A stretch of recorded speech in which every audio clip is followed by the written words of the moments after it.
let's jump into the top 5 stories of the week on Stacker.News. The first top story is a perfect visualization of how absurd KYC AML is. This is from Bird Eye 21, October 22nd. Bitcoin posts 36 comments, 7,487 sats. What is this, Keyan?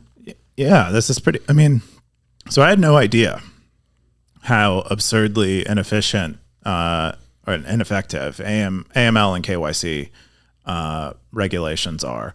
But this graph, as Bird Eye calls it, is a perfect visualization of it, where on the left-hand side you have the costs that are associated with complying with AML and KYC, and that's like paid for by the economy, by the market. And then on the right you have what the government actually confiscates. So it just shows like the impact of... Dude, I've never done a round of applause for a post before, but like, this is exactly why we Bitcoin, dude. Look at this, man. Yeah, it's crazy. He actually links to a really great Substack article that breaks all of this down and explains where all the stats come from and like, you know, the history to some extent of them. But it kind of goes to show that like if you're implementing, like this is like a great case, this is a great example of implementing something and not measuring its impact and continuing to double down on something you implemented without measuring its impact.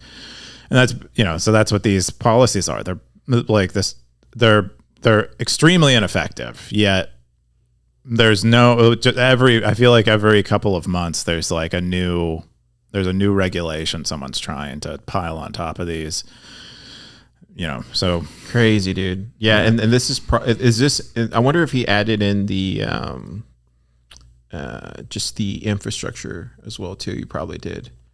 And then just if you think about it, just like on a local level, all the extra jobs that probably shouldn't be there, extra buildings that aren't being used.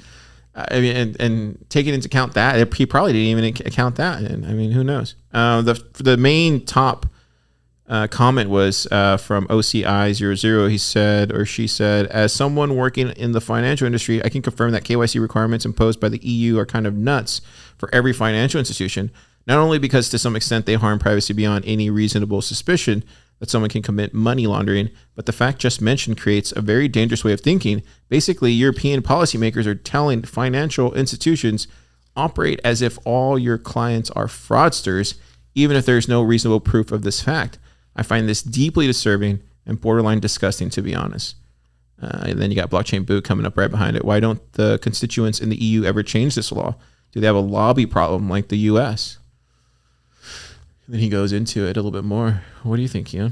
Yeah, I mean, I think this is a problem in all governments. I think they have like kind of a herd mentality, and so one of them begins doing something and seems they're like very emphatic about how effective it is and how much good it's doing, and then a bunch of them do it too. I was listening to a podcast with Natalie Smolinski recently, and she described a phenomenon where a lot of legislators, when they get into office, because it's their job to legislate, what they begin doing is pushing laws, even laws they don't really have much interest in, because they need to show something next time there's a vote on who gets to run. And it's like, well, I participated in all these things. Look at me. I did things while I was here. And I think that's kind of interesting. So I think that's a lot, you know, to a large extent how the government is run overall. Like the incentives are whack. Like they don't line up. Yeah. You also have Two Large Pizzas jumping in. He says, you make a good point, but I'll raise you one more. Does KYC actually stop the criminals at all? Perhaps the criminals are not stupid and they still manage to flow their funds around regardless of KYC. Then he shows this graph right here, and I can't really see it, but yeah, it's pretty clear that it doesn't. Yeah, there's a whole bunch of news going on right now about Elizabeth Warren is trying to crack down on crypto stuff because she somehow, there was like a Wall Street Journal article or a Bloomberg article or something that that said that Hamas had like $130 million in crypto funding, which has largely been discredited.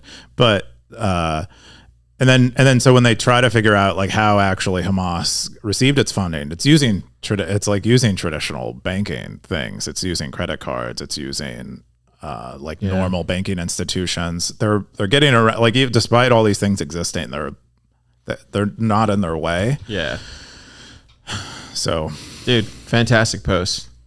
Yeah, very good. Yeah, this is like a high signal post here. I love this.